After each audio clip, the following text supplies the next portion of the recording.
Okay, well, I I don't watch the news just on principle, and I only know about things when they filter down to me.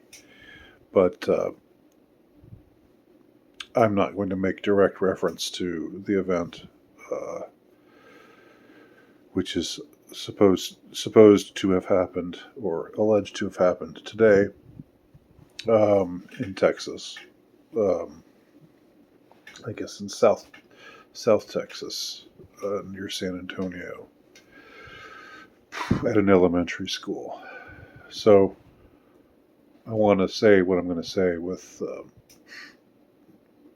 you know, without any intention of disrespect to anyone. If there were people who died, children especially, then I think that is a terrible, terrible thing, obviously, and nothing of what I'm saying here should be construed as me holding any belief that is otherwise. But I know that what I'm going to say will cause people to think that I'm just dismissing, or that I don't care about uh, the deaths of children. I know it'll be interpreted that way by some, and there's nothing really I can do about that. Incidentally, you might have noticed I got a little sun today. I got a little sun. I wish I hadn't, but I had some I had some adventures in the wonderful heat uh, and sun today because my car broke down. But I won't go into that. I just wanted to cover it just for those of you who are saying, "Wow, he looks red." Um, that's why. Yeah. So I had to walk a bit more instead of driving. So what do I have to say about this? This hot off the presses event. You know, I'm trying to think of how long ago it was where I would have just taken a story like this at face value, where I would have heard that this was reported on the news, and I would have just thought to myself, "Oh, well, that must have happened the way they said it happened, because it's on the news."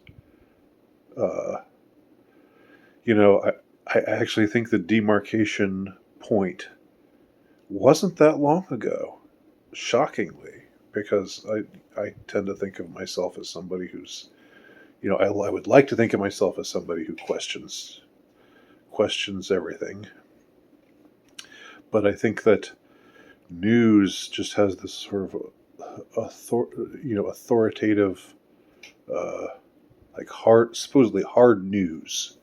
It has this sort of authoritative pull to it. Uh, when you grow up on it, when you grow up around it, when you grow up watching it, and I did. Yeah, I watched a lot of television growing up. I'm not proud of it, but that's what happened. And so I saw stuff on the news. I saw 60 Minutes. I saw this, that, and the other thing. Nightly news, and I know the whole rigmarole. And even though I don't watch it now, uh, I it still has embedded itself in me. And so when things started to get just too hectic and too crazy, and like every single day there was something, you know, there was somebody. Then watching the news or paying attention to the news was like somebody screaming at the top of their lungs about how much they hated you. Uh, you know, you kind of get tired of that, and you figure, nah, I'm not gonna do this anymore.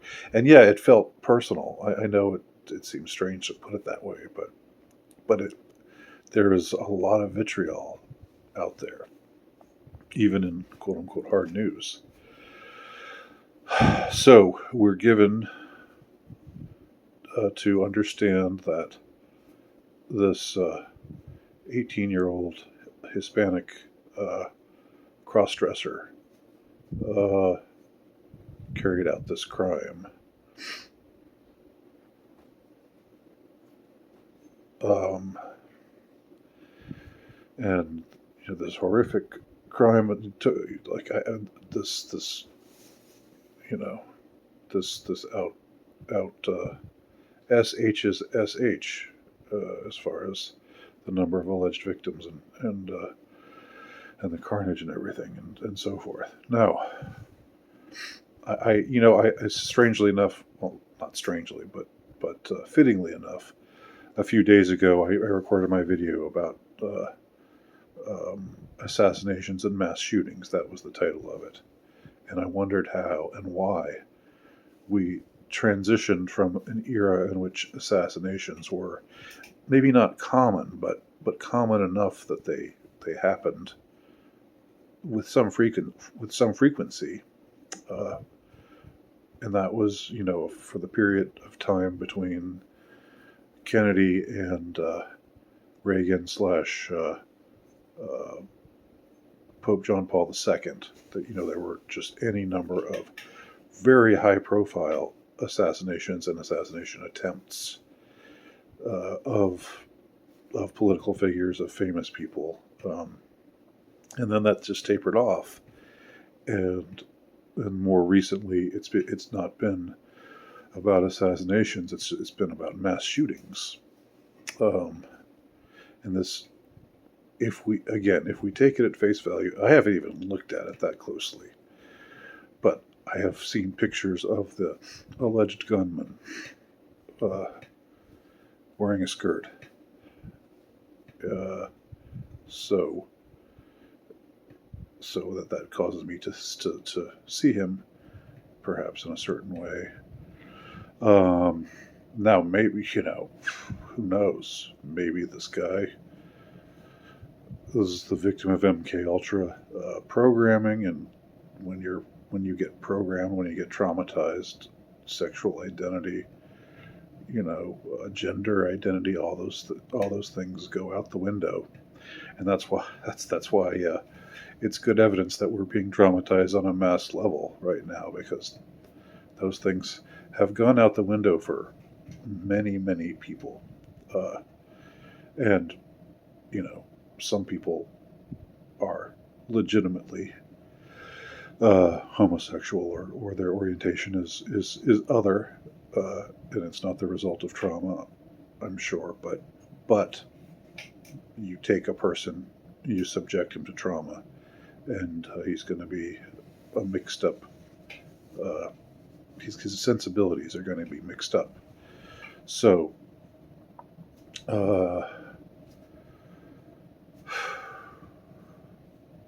I'm trying to think of the way that it would be valuable to talk about this, because I don't want to get into the, I know that I don't want to get into the sensational side of it. I don't want to get into the screaming and the crying and the gnashing of teeth, and I don't want to get into the gun control debate, and just all those things that are so,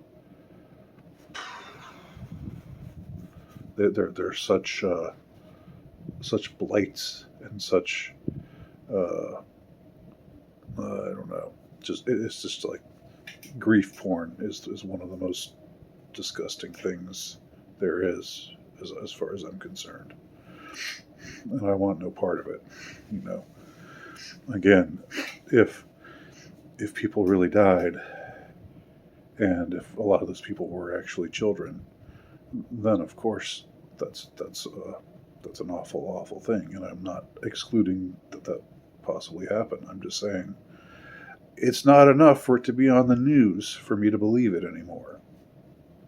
And maybe I'm a kind of Johnny-come-lately in that regard. Maybe I should have realized this long time ago, especially with what I was talking about in another recent video about the Smith-Hunt Act being rescinded, which means that it's legal to propagandize the American public, which means they can stage traumatic events, and technically they're not committing fraud.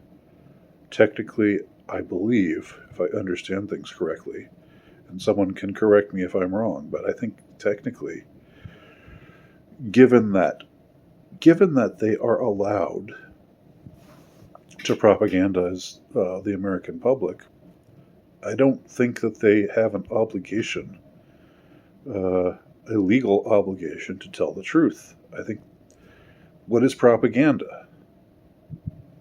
Does propaganda mean telling the truth? Does propaganda never entail um, putting a spin on events that is of dubious, uh, regard, or even making up an event out of whole cloth?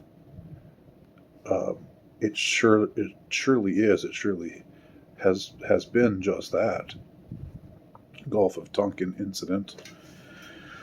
Nothing happened, but it was made into this, and I guess we all know that nothing happened now, but it was made into this thing where it was what supposedly legitimately started a war. Uh, so anyhow, it's obvious that those who rule over us and who want to rule more aggressively over us, who yearn for even more power than they already have, uh, and none of it is legitimate power. Uh, but to them, it feels real because they get off on it. The same way that a criminal terrorizing a group of people, terrorizing a family, let's say, gets off on knowing that he has these innocent people's lives in his hands, and that makes him, more important than them. Uh, I mean, it's sobering indeed when you realize that the people with the most power have a lot more in common with that sort of person than they do with the law-abiding uh, uh, sort of person uh, who wishes peace on others, and who wishes to avoid causing strife and heartbreak and pain to others. That's not the type of people who are on top. That's not the reptilian upper class. Upper class. The what did I call them? Well, in conspiracy, compliance, control, and defiance, I called them uh, our reptilian rulers. So they want to call. This is a time where they're shaking things up every day. There's a new story. There's a new current thing. They want to cause strife and division. They want to make people turn people against each other, make people hate each other. Uh, and uh, this sure this sure fits the bill. Again, I'm not saying that it didn't actually happen exactly the way they say it happened. I am saying that them saying it happened that way is not enough for me to believe it. Not anymore. And it shouldn't be for you either. So, so those are my thoughts on this latest newest thing in Texas. Let me know what your thoughts are below. Thanks for watching.